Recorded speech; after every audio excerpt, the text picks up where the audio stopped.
Hari ini kita akan proceed di International Economics, International Trade.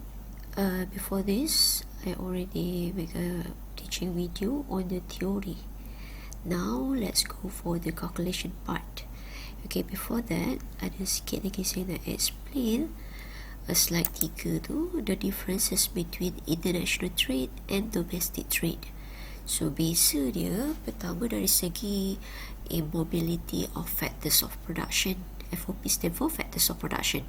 So, for international trade, normally, we require goods from outside of the country to import goods from outside of the country because we are lacking in terms of the factors of production. Meaning that the things cannot be grown inside Malaysia. For example, macam buah kiwi kan, dia tak sesuai dengan iklim Malaysia. That's why we do international trade to get something yang we don't have here. So, without the availability of factors of production, we need to get the product from outside of the country. That's why we opted to international trade. While for domestic trade, the factors of production within the country, we use everything within the country. So within that, it doesn't involve any factors of production from the outside. So in case of lacking of one factors of production, we can just get that factor of production from another state. For example, dekat Terengganu kekurangan tebu untuk buat gula, so we can basically get the tebu from other state inside Malaysia. So dia tak ada constraint untuk pergerakan factors of production.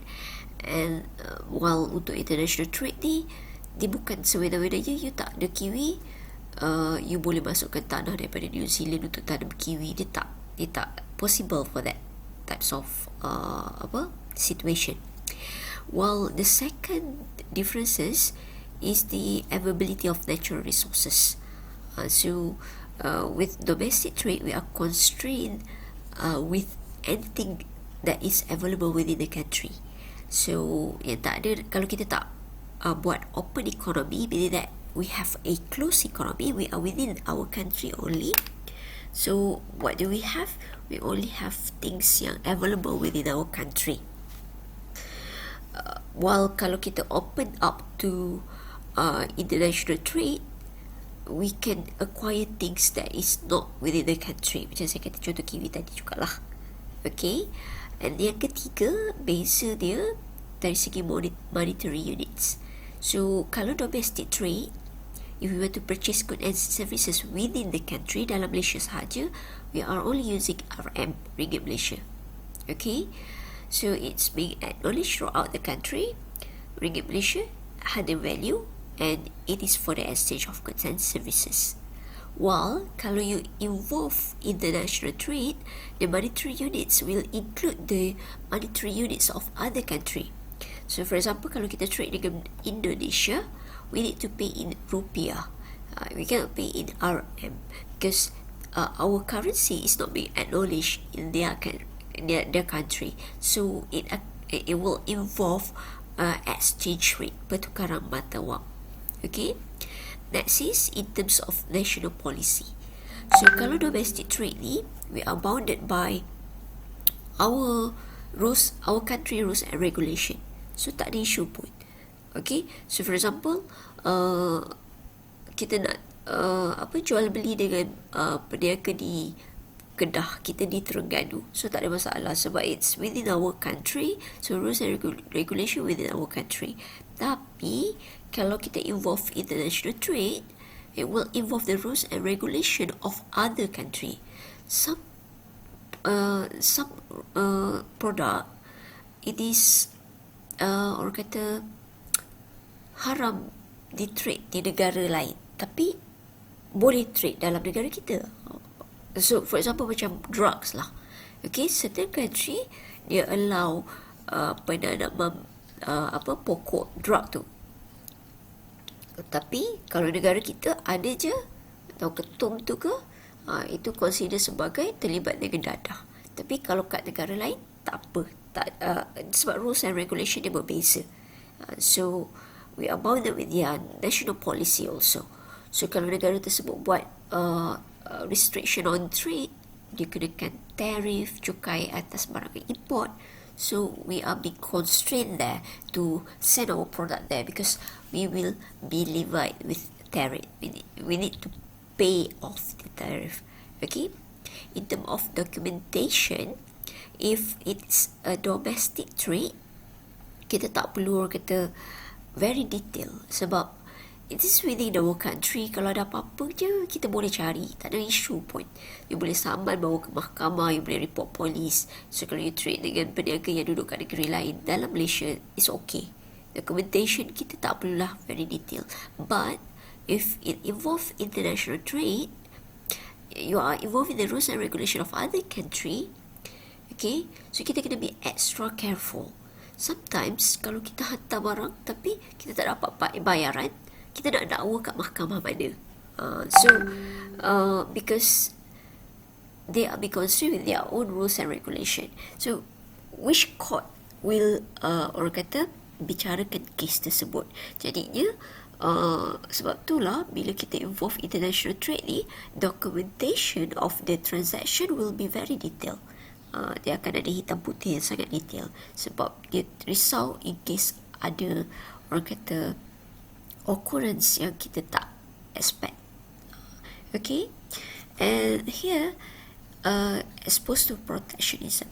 So for domestic trade, kita tak ada protectionism sebab kita allow, it's within the country, everybody selling the product, it will generate income for the country. So kita tak ada masalah. You nak beli kereta di Kedah ke, nak beli kereta di Kelantan ke, tapi semua itu adalah dihasilkan within our country. So it's okay. So government is okay with that. Even you orang Terengganu tapi nak beli kereta di Kedah, up to you. Okay. Tapi kalau melibatkan international trade, kita akan be constrained by protectionism. So negara lain, termasuklah negara kita sendiri, if we produce the same product, we will try our best to protect our local industry for the foreign competitors. Kita tak naklah for example, kita benarkan kemasukan kereta foreigner, Honda, Toyota and so on, menyebabkan jualan kereta lokal kita iaitu Proton dan Pro 2 merudum jatuh because people start to buy the higher quality car instead of our local car. So of course akan ada protectionism. Because here, for example, we are trying to sell our petroleum outside the country. The problem is that country yang nak buy our petroleum tu, they also produce their own petroleum. So to avoid their petroleum not being sold inside the country, they will opt to some sort of protectionism. Dia kenakan cukai, tarif, cukai ke atas barangan import for imported goods. Okay. And that is in terms of size of the market and total transaction. Kalau domestic trade, dia within our country, so size of the market is rather small. Dia tak besar sangat. Tapi kalau international trade ni, once you need to send the product outside, export the product outside, you will involve a large cost of production, cost of transportation.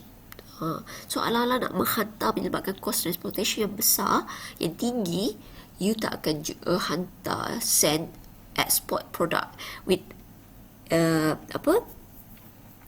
few quantity. You akan terus dengan kuantiti yang besar dan nilai dia yang besar. So basically export dan import nilainya billion, trillion. Dia tak akan nilai yang kecil sebab ala-ala nak hantar dengan kos pengangkutan. That's why there ada separate account to record about the export and import of a country, which is the balance of payment account, because the figure itself for the export and import is humongous. It's a very big figure. Okay. Alright. So now let's go with the theory. Okay. There are two related theory on how we can trade with each country. Okay. The first theory is absolute advantage theory.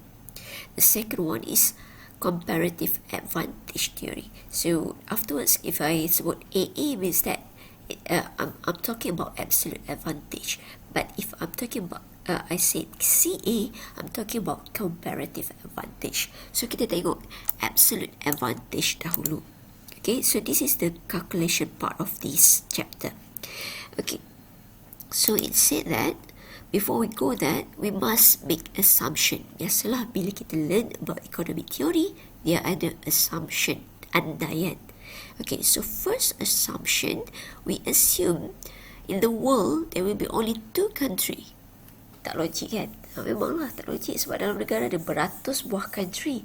But in this case, for you to be able to understand the theory better, kita akan assume throughout the entire world there will be only 2 country. In this case, country yang terlibat adalah Malaysia and China. Tapi tengoklah soalan nanti dia akan bagilah Australia and New Zealand ke, Indonesia dengan Taiwan ke. So up to the question. Okay, and this country will only produce 2 types of product. Dalam kes ni, produk yang dihasilkan adalah 2, iaitu cotton and rice. So in real life situation, of course this is, orang kata, tak make sense. Mana ada country hasilkan 2 produk saja. We have billion produk yang dihasilkan dalam sebuah negara. Tapi ini kita nak belajar teori, kita kena ada assumption, andaian kita these 2 countries, which is Malaysia and China in this case, will only produce 2 type of product, which are the cotton and rice. Okay, that's assumption. We assume there is a free trade. Maksudnya sekarang ni tiada sekatan pada protectionism pula. Tiada sekatan pada trade tu. So country tak ada buat quota ke, protectionism ke. This one I already teach in our first teaching video. If you rasa blur, tengok dulu first teaching video, then proceed with the second teaching video. And so we assume every country may must trade with each other without any protectionism tools. Okay, and the fourth one is we have free transportation, which is I'm not sure what happened here. This is the fourth one, free transportation, which is you nak hantar ke China ke, nak hantar ke India ke, tak melibatkan cost transportation, which is also does not make sense. Tapi kita nak belajar teori, kita assume that's happened. Okay, and this one, the other 2 tu tak perlu. Okay, alright. So this is the assumption that we need to know before we learn about this theory. Alright. So absolute advantage theory. So dia akan bagi table macam ni. Afterwards, you akan jumpa dalam bentuk table ataupun dia akan bagi dalam bentuk statement. You boleh reorganize menjadi table. Tapi you kena fahamlah cara baca table. Okay, so this table is the production before specialization. Okay, before kita treat apa-apa, every country kena buat specialization dahulu. Nanti I will explain further what does it mean by specialization. Okay, so kita cuba fahamkan this table. Okay, there are 2 countries, which is Malaysia and China. They are producing 2 types of product, which is cotton and rice. Okay, so the total is the total of the production of the same product by both country. Ada student dia silap, dia letak total kat sini. So with that, dia kata dia cari total penghasilan barangan di Malaysia. Kita nak tu, kita nak total penghasilan barang yang sama. Kita nak tengok total world output, penghasilan dunia untuk barangan tersebut. Because in this case, we assume there will be only 2 countries in the world. Okay, so here how to read this? 20 belongs to Malaysia. Malaysia is producing 20 cotton, maybe 20 ton. Bukan 20 pieces. Okay, because this is international trade, means that the quantity is in large amount. Okay, while China is producing 40 ton of cotton. Okay, in terms of rice, 60 belongs to Malaysia here. So hopefully you know how to read the table. 60 means that Malaysia is producing 60 kg or 60 ton of rice, while China is producing 20 ton of rice. Okay, so as you can see here, the total is the additional of the same product the both country produce 20 campur 40, 60, meaning that total world output of cotton is 60 ton, while total world output of rice is 80 ton. Okay, so here kita tengok teori dia. According to Adam Smith, that orang yang buat teori ni nama dia Adam Smith. Adam Smith ni orang yang mula-mula wujud yang discover the theory of economics. Okay, dia kata trade between two countries occur if one country has absolute advantage. Maksud absolute advantage ni can produce in greater production. Maksudnya dia boleh hasilkan dengan kuantiti yang lebih tinggi of one product, in producing one product, while the other country, negara yang kedua, ada absolute advantage in producing another product. Maksudnya dia boleh hasilkan satu lagi produk dengan kuantiti yang lebih tinggi compared to the negara sebelumnya. Therefore, each country should specialize in the production of the product it has absolute advantage over another country. So, kalau dari segi table ni, okay, as you can see here, right, kita kena cari siapa ada absolute advantage dalam menghasilkan produk yang ditunjukkan kat sini. So here, in terms of cotton, kita akan compare Malaysia and China. So, maksud absolute advantage,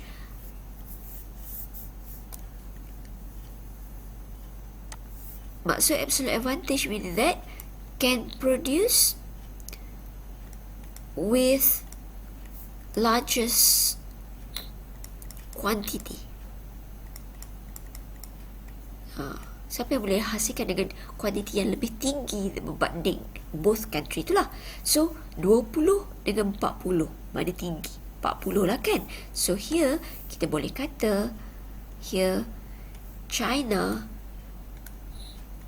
has absolute advantage in producing cotton, because compare the figure of both country, China lagi besar. So maksudnya sekarang ni China lah ada AA stand for absolute advantage in producing cotton, while for rice pula, look at the figure 60 compared to 20, which one?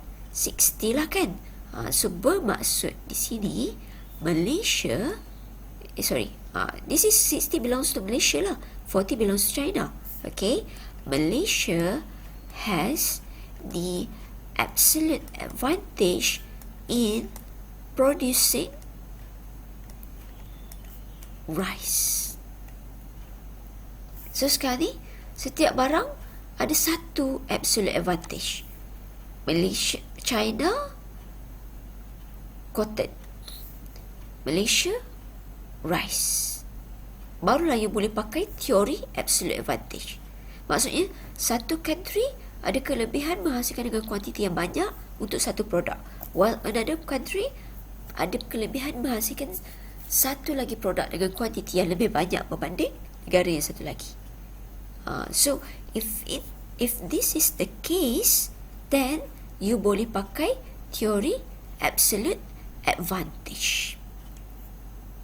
Okay, so I will explain with comparison with another theory, which is comparative advantage. Okay, so what does it mean by comparative advantage?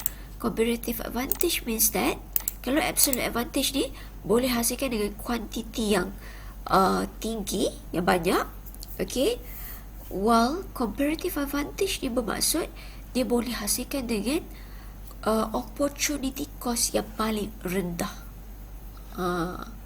Okay, you akan guna comparative advantage bila you ada masalah untuk menentukan absolute advantage. Contohnya macam table muka surat 13 page 13. Okay, look at here. So we have two countries, Malaysia and China. We have two product, cotton and rice, still the same. Okay, now let's determine the absolute advantage. In terms of cotton, 20 compared to 60. So meaning that 60 is the largest quantity. So kita boleh bagi justification that Malaysia has absolute advantage in producing cotton because the quantity is of Malaysia is highest. While the another product which is rice, look at the quantity, 10 and 10, means that it is the same. So bila sama macam ni, kita tak boleh kata oh tak apalah sebab dah cotton Malaysia, untuk rice ni China lah ambil. Cannot. This one cannot be determined. So bila ada satu je negara yang ada absolute advantage dalam satu produk, satu lagi tak boleh determine. So for this question, you cannot use the theory of absolute advantage. You must use another theory which is yang kedua yang saya kata tadi tu, comparative advantage. This theory. Okay. So kalau soalan dia bertukar, for example kat sini saya tukar. Let's show what happened here.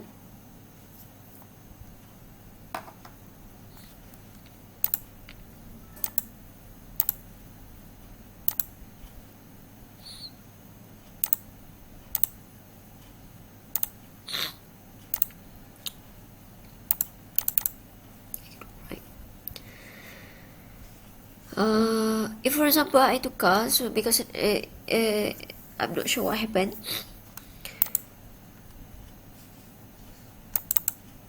Boleh ikut ni. Tak nak. Because I dah conteng kat sini kan. Okay. So I change the figure there. Saya buat kat sini. 20.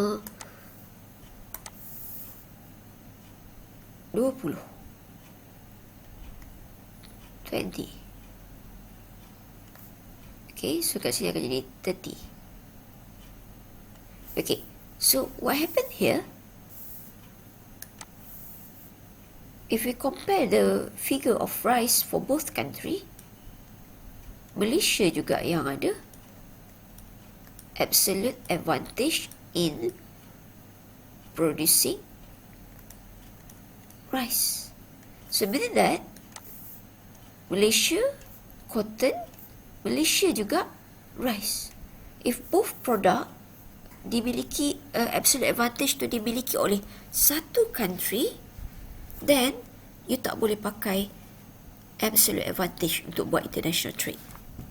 Dia wajib, syaratnya kalau nak pakai absolute advantage, dia mesti between two country, one country has absolute advantage in producing one product, while the other country has absolute advantage in producing another product. Dia mesti macam tu. Kena satu seorang. Macam dalam kes ni lah. Malaysia producing, China ada absolute advantage in producing cotton, while Malaysia ada absolute advantage in producing China satu, Malaysia satu. Absolute advantage in producing rice. So bila macam ni, then baru you boleh pakai proceed with theory of absolute advantage. Okay, so saya dah pindahkan ni dalam table so that kita boleh nampak kesinambungan dia. Okay, so here we already determine kan, okay, we already determine that here Malaysia has absolute advantage in producing rice, while China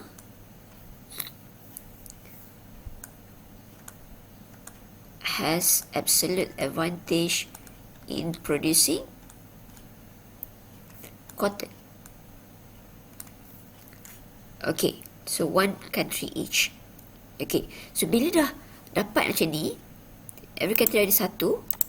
Okay, kita bolehlah proceed.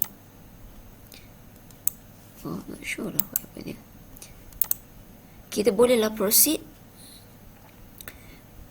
dengan specialization. Okay,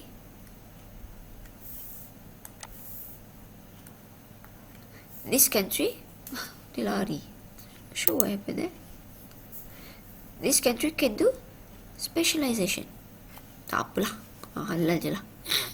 Okay, so bila maksud specialization tu, untuk membolehkan kedua-dua buah negara ni trade with each other, sebab sekarang kita cuma ada dua barang yang dihasilkan dalam dunia, which is rice and cotton. Kalau dua-dua country menghasilkan dah, buat apa nak trade? Sebab sekarang ni, dalam kes yang pertama ni, before specialization, every country is producing the product.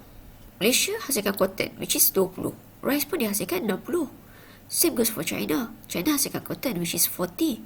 Rice pun dihasilkan, which is 20.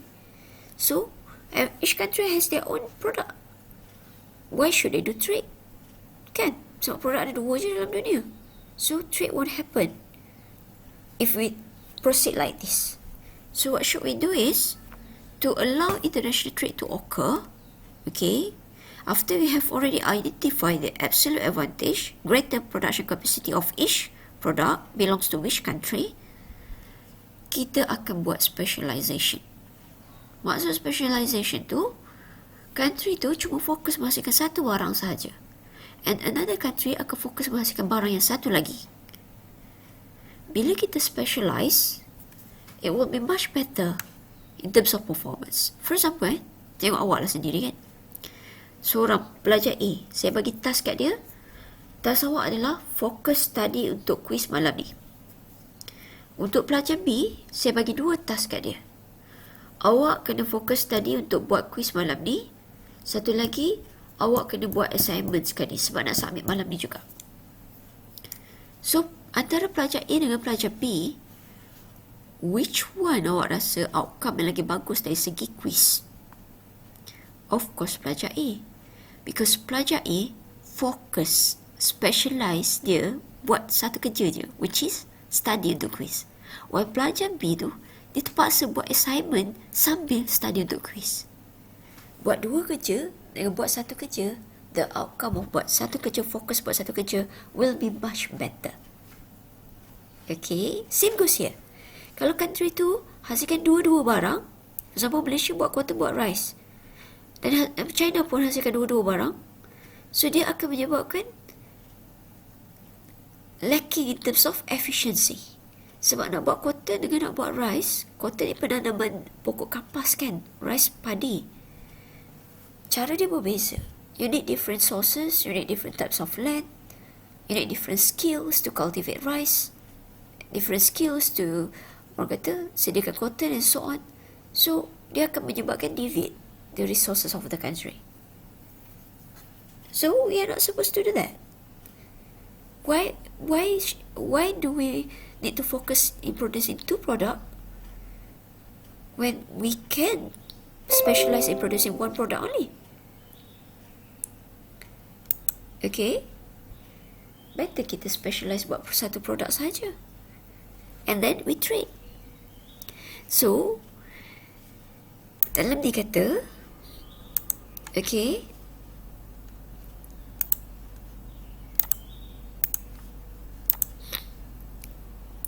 therefore, after we have found the absolute advantage, each country should specialize in a production it has absolute advantage over the other country.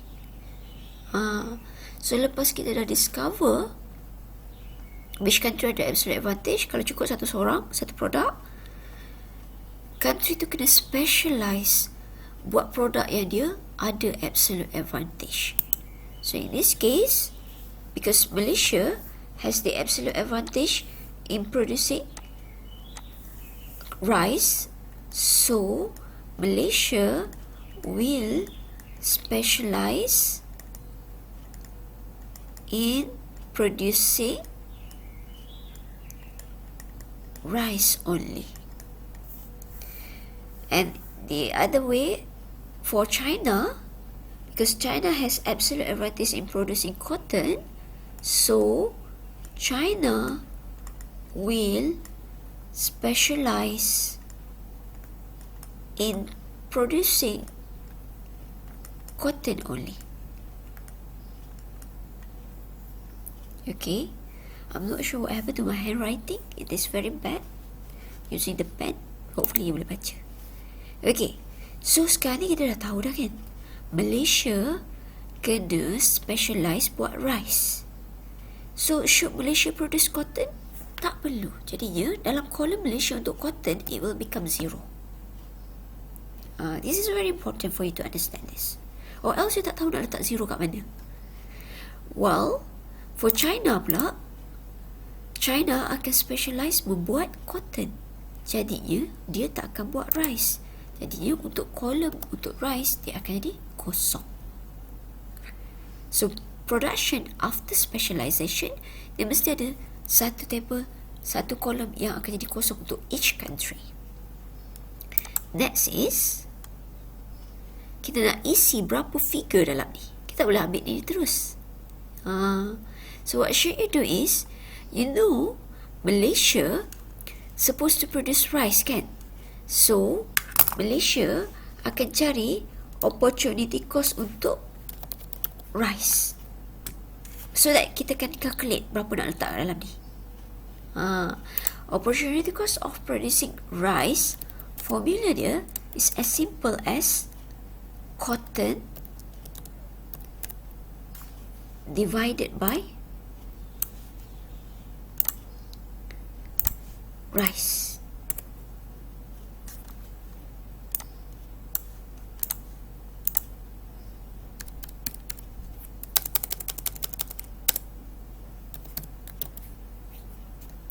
So, apa yang kita nak ambil figure dekat situ? Sekarang ni, kita kena ambil figure untuk Malaysia punya. Jangan tersalah ambil yang China punya. Okay? So, what is the value of cotton for... Formula dia macam ni. Kalau kita nak kena specialize buat rice, so, opportunity cost dia adalah barang yang sebaliknya bahagi dengan rice. Okay? Tak apa, nanti afterwards you have done few questions, you will be fine. Okay, so here, what is the value of cotton of Malaysia? Which is 20. 20, okay, divided by, untuk rice Malaysia, 60. So, it's equals to,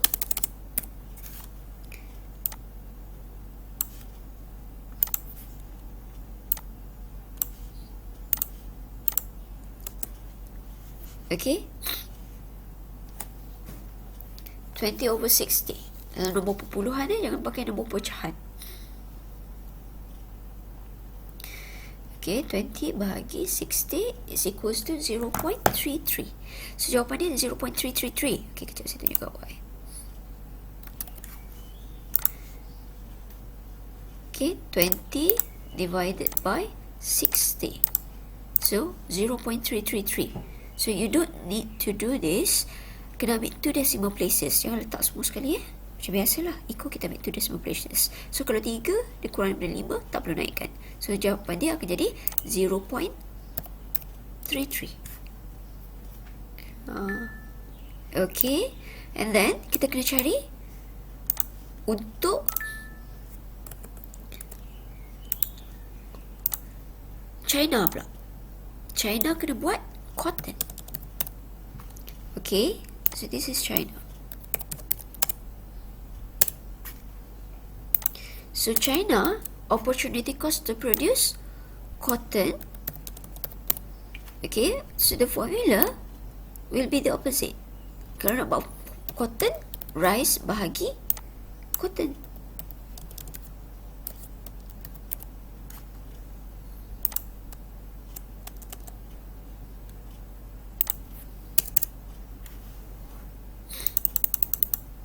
Okay, so kita ambil figure untuk China. So, what is the figure for China for rice? Their rice is 20, cotton dia adalah 40. So, 20 divided by 40. Okay, 20 bagi 40, 2 lah kan? 2 pula, 0.5.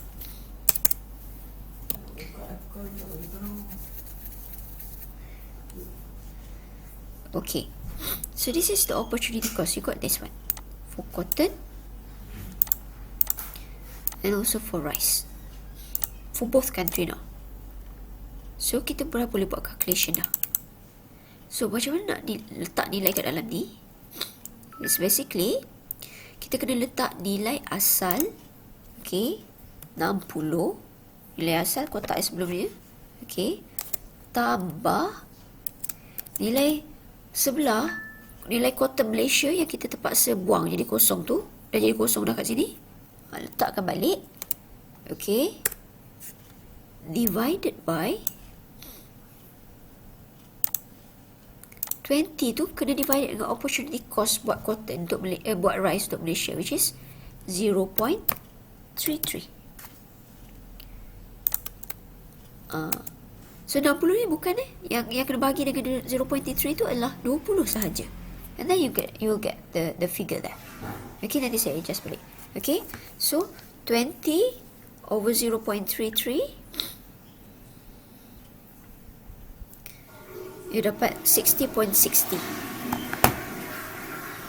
Okay, plus 60,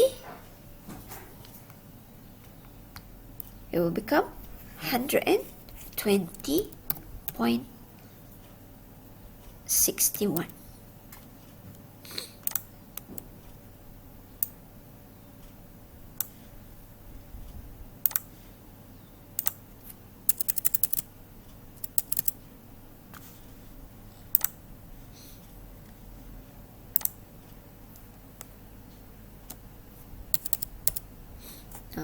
So this is how you get the figure inside the table for production of the specialization. Okay, so you can cari opportunity cost untuk barang yang dia kena specialize tu. Malaysia specialize in rice, so cari opportunity cost. It's very simple calculation. Okay, and then untuk China, the same method. Okay, so saya copy supaya senang dari kedudukan dia. Okay, so nilai asal dia kat dalam ni adalah 40. Okay, plus nilai yang kena buang 20, kat sebelah sini kena buang 20. Lepas tu opportunity cost dia adalah 0.5.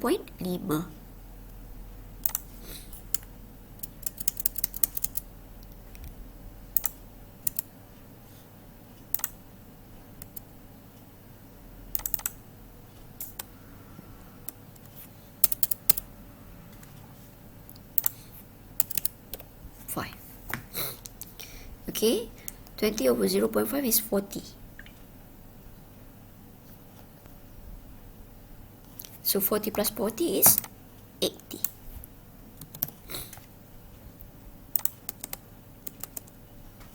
Okay, so you got a figure.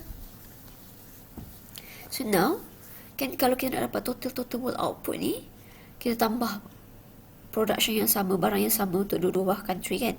Maksud sini tak ada. Tambah 80, jadinya production of world output becomes 80. While for rice, it's become 120.61. See? Kat sini dah, kita dah nampak dah kelebihan after specialization. Why? Before we do specialization, each country produce two types of product. Untuk world output for cotton, kita cuma dapat 60. Tapi selepas specialization, kita fokuskan China buat cotton sahaja, Malaysia buat rice sahaja. What happened there? Bila China ada specialization, dia menyebabkan penghasilan cotton bertambah jadi 60. So with that, the world society will be better off. We have more cotton, we can produce more clothing. While in terms of rice, before specialization, each country is producing the same the product. Yang kita dapat for world output is 80, but after specialization, only Malaysia produce rice. The production increased to 120.61 ton. Okay, maybe the country is much better off. Both countries will be better off. Okay, so this is the production after specialization.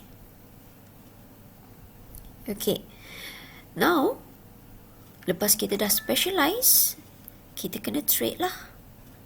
If kita stop sampai sini, okay, kejap If kita stop sampai sini, maksudnya sekarang ni rakyat Malaysia boleh makan nasi je. Cotton tak ada. So kita tak boleh buat baju. Tak boleh nak pakai baju lah. While for China ada cotton je. Dia boleh buat baju, dia boleh pakai baju, tapi dia tak ada rice. Dia tak boleh makan nasi. So, it will be very devastating, right? And the first purpose we do specialization because we want to trade. So, after we have already specialized, we need to trade. Production after trade. Okay. So, the thing is, kita letak balik nilai dia dalam tu. 120.61 kat sini. Kosong. Kan betul kan? Okay. This one is 0. This one is 40. Okay. So, kita nak send the product to the other country. For example, Malaysia, rice ni kita nak hantar, nak export ke China. So that orang China pun boleh makan nasi. Well, China, dia nak export ke Malaysia. So that orang Malaysia pun boleh pakai baju. Ada student, dia salah faham, dia hantar ke sini. China hantar ke rice. Apa masalahnya? Itu ni the same country kan? So jangan macam tu Untuk after we have done specialization, for after trade, we must send to the other country. So from here to here. Okay? I'm not sure whether tak apa, saya pakai drawing je lah Saya adjust balik ni. Okay, so we are trying to send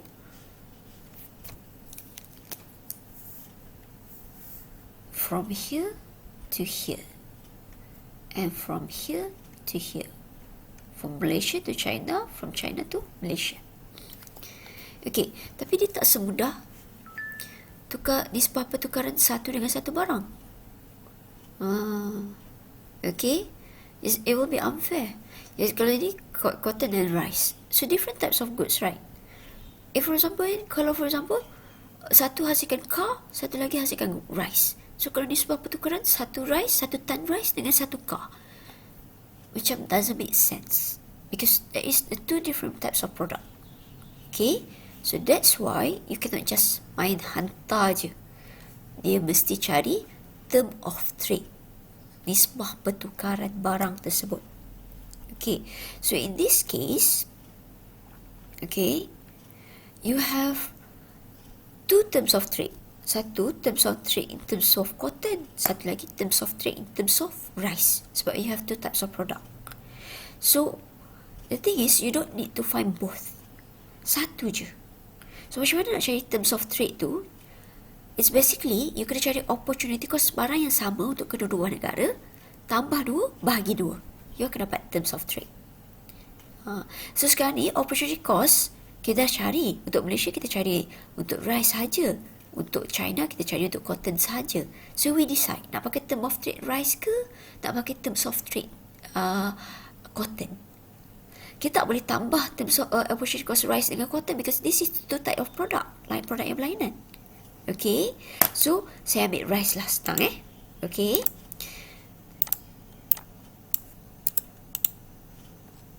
Because we have already the opportunity cost of producing rice in Malaysia, what should we do is, we need to find the opportunity cost of producing rice in China pula.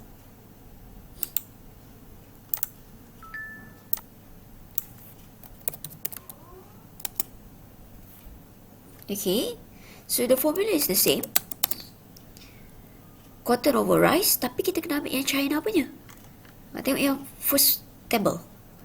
Cotton China 40, rice China 20. Okay, so 40 divided by 20. So it is 2. So kita tengok the opportunity cost of the same product. Then apa yang you nak, macam mana nak cari terms of trade is basically short form dia TOT Terms of trade is TOT. Okay, the TOT will be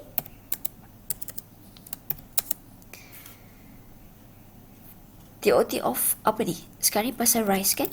Rice is equals to, ambil tambah opportunity cost dua-dua tu, 0.33 plus 2, okay, divided by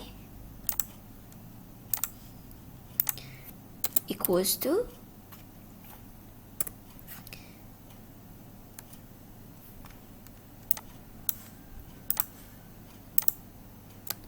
divided by 2.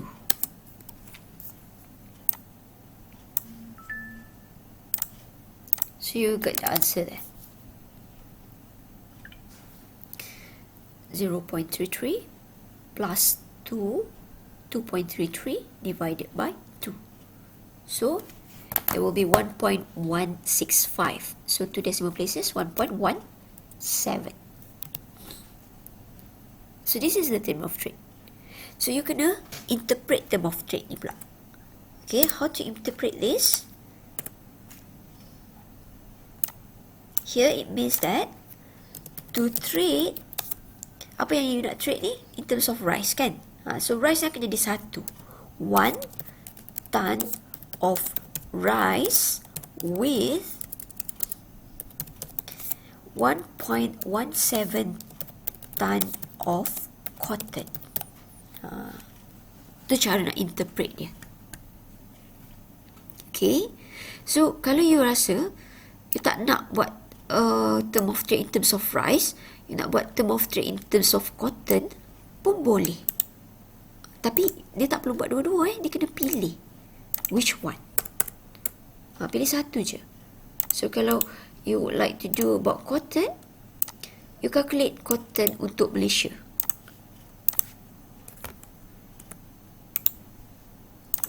Okay, kita akan calculate cotton untuk Malaysia.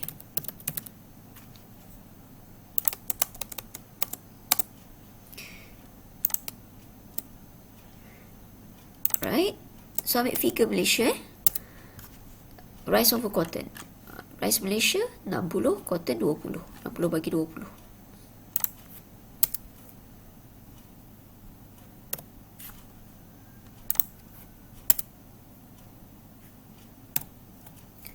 Nak bagi 2, 3.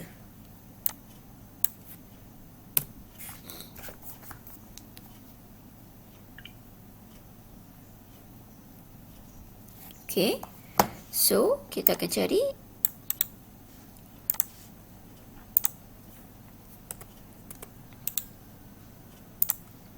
term of trade kat sini akan jadi cotton.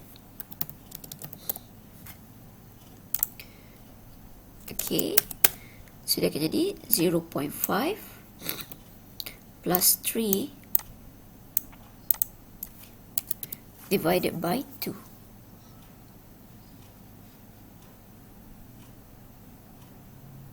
$1.75.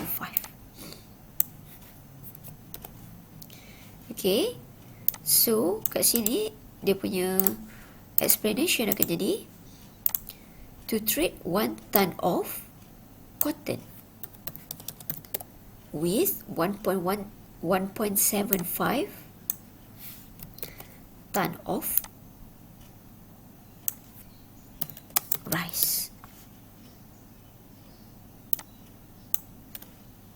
Okay, ini kalau you buat exercise yang will be fine. So ini adalah interpretation of the term of trade. So you don't need to use both. Choose one. So kalau you rasa you lagi suka macam ni, nisbah pertukaran dia adalah 1 nisbah 1.75. While kalau yang ni nisbah pertukaran dia 1 nisbah 1.17. Ini 1 tu rice, 1.17 cotton. Yang ni 1 tu cotton, 1.75 tu rice. Okay, alright. So ini dari segi dia punya terms of trade.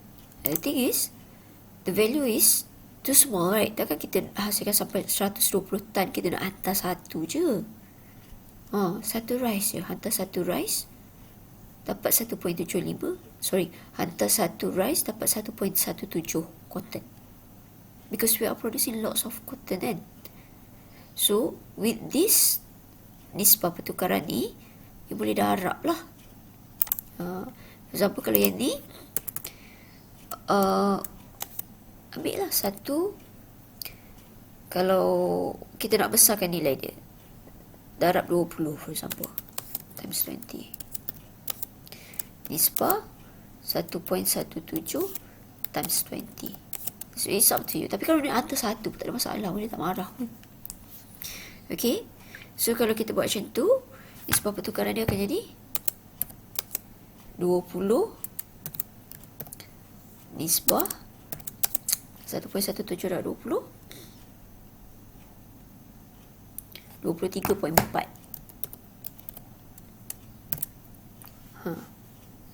So apa yang 20 ni? 20 is rice. So apa yang akan berlaku afterwards? Siapa yang hasilkan rice tu, dia akan hantar 20. Malaysia will send 20 here. Okay. Jadi akan mengganggu, so saya letak lagi. Okay, tolak 20.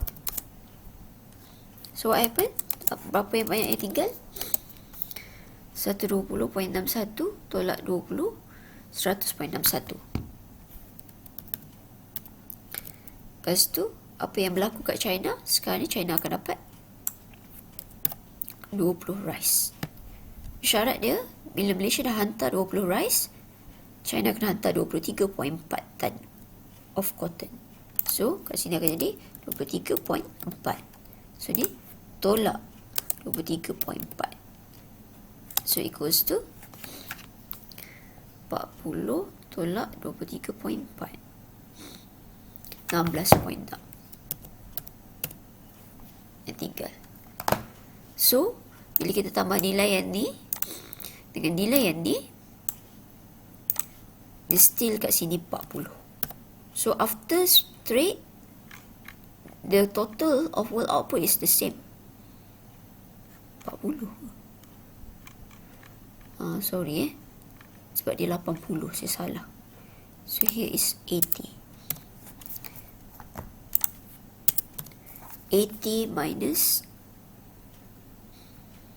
23.4, 56.6. So 23.4 tambah 56.6, still you dapat 80. Ini pun 161 tambah dengan 20, you will get 120.61. Total tak akan berubah. Itu nak tentukan sama ada you betul ataupun tak in terms of your calculation. Okay, because I'm taking this one. Saya ambil yang ni. Alright, so this is the absolute advantage theory. Okay, so we'll go for our next teaching video for the comparative advantage. The thing is, I forgot about this one. You can see in the slide, we already classify. We see that Malaysia has absolute advantage in producing rice, while China has absolute advantage in producing cotton. So, Malaysia will specialize in producing rice, while China specialize in producing cotton. And then, kita buat production of the specialization here. I already simplified one page here, so that you can see the sequence. And then here, in order for both countries to consume both products, they will sell and buy goods between each other. It will involve international trade. So lepas specialization lah akan menyebabkan possible international trade. So Malaysia akan ekspor apa? Ekspor tu maksudnya dia jual produk apa? Produk yang dihasilkan lah. Sebab kita tadi Malaysia specialize in producing rice kan. So Malaysia will export rice to China, but will import tu beli apa daripada China? Cotton from China. While China will export cotton to Malaysia, will import rice from Malaysia. Okay, and this is production of the trade after you have done your calculation. Okay, so what if a country has absolute advantage in both product? Macam saya tunjuk tadi lah. Dua produk ni, cotton dengan rice, Malaysia belaka yang ada absolute advantage. So how to specialize? We cannot use absolute advantage theory. You must use comparative advantage theory. Okay, so I'll teach you this one in our second teaching video.